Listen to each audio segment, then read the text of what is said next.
when you watch it being given, it doesn't look like much is happening, but when you're in that relationship, as a practitioner, you can feel when you're entering that person's field, and when you're receiving, you will suddenly feel this warmth and this presence and this kindness.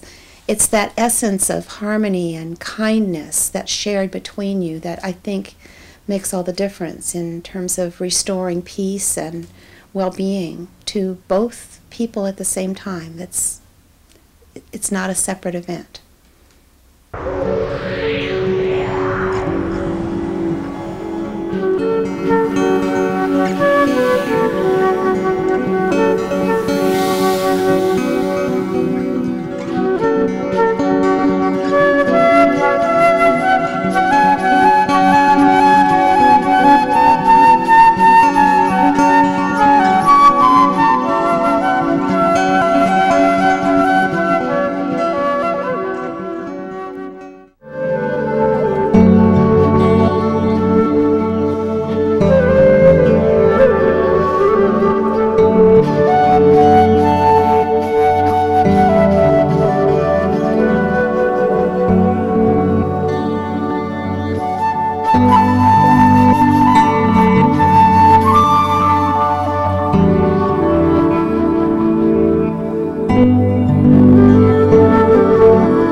We recently sat down with Cordy Anderson at her home in Eugene, Oregon, where we discussed the beginnings of the Northwest Therapeutic Touch Institute.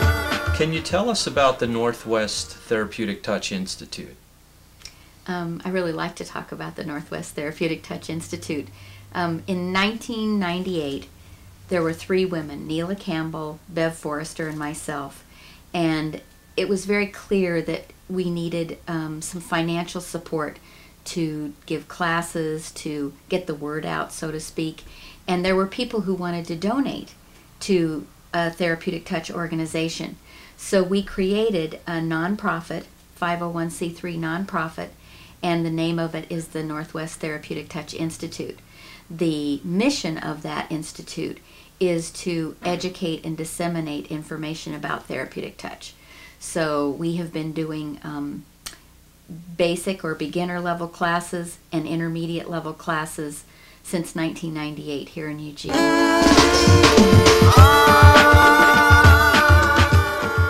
How has therapeutic touch affected your life? Oh, that's a big question. Therapeutic touch has affected my life in many ways. One, I would say, from an opportunity to offer comfort and relaxation and healing support to patients, clients. So as a nurse, it's given me a tool to really be helpful in a way that is different than what I normally do by giving shots or changing dressings or something like that. I think the other thing, and this is something that Dolores Krieger talks about in Becoming a Therapeutic Touch Practitioner, and that's the practitioner's inner journey. Therapeutic touch is the most tangible experience I've ever had in actually experiencing the oneness of all. Because as we connect in a therapeutic touch session, we get very quiet. It's called centering, and we get very quiet inside, and from that place we connect with the person that we're working with. And we stay in that very calm, peaceful place throughout the treatment. And so as we're connecting essence to essence, you experience the connection with another, and it helps you realize how connected you are to everything. So from that perspective, it's been a wonderful opening for me to my spiritual self as well as my nurse self. And the other thing is that the benefit that it gives me, practicing on a regular basis to become quiet and peaceful, it's given me the opportunity to, it's like a meditation only with movement. So it's given me the opportunity to work on myself. And interestingly enough, they've actually done a research project on the fact that being a therapeutic touch practitioner actually enhances your own immune system.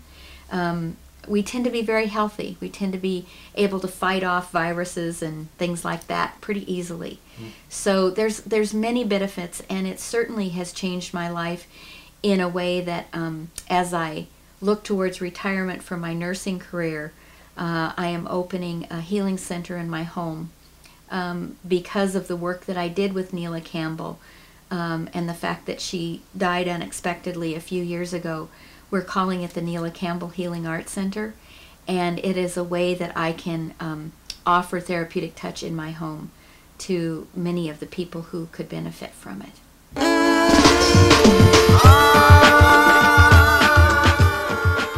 Cordy, what first drew you to therapeutic touch? As a nurse in 1989, I started working in home health and hospice, and when you're working with people who are terminal, there comes a time when there isn't anything more that Western medicine can do. And so you look at it as a comfort measure.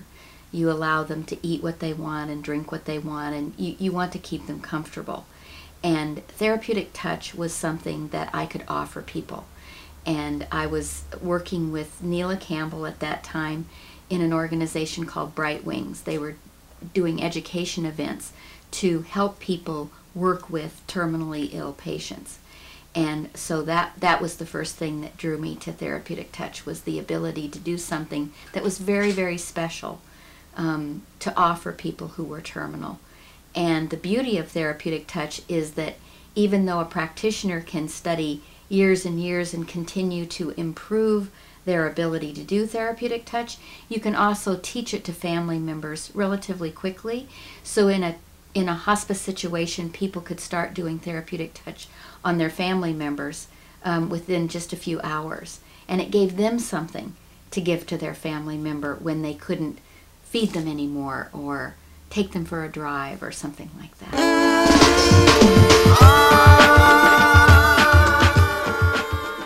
It's hard work to initiate and support a conscious process that uses a very different language of human energies than is common in our daily life. To an untrained observer, it just looks like somebody's just sort of waving their hands in the air.